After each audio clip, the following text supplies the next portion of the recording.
জোরে বৃষ্টি হচ্ছিল।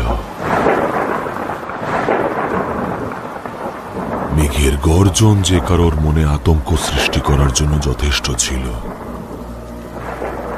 এরকমই একটা বৃষ্টির রাতে একজন ব্যক্তি, যার গোটা শরীর আবরণে ঢাকা ছিল, নিজের কাঁধে একটা লাশ নিয়ে এগিয়ে যাচ্ছিল।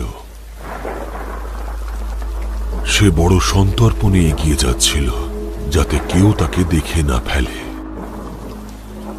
চুপচাপ তার পদক্ষেপ কবরস্থানের দিকে এগোচ্ছিল।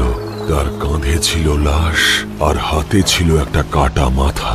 শরীর থেকে মাথাটা আলাদা হয়ে যাওয়ার কারণে সেখান থেকে রক্ত ঝরছিল, আর বৃষ্টির জলে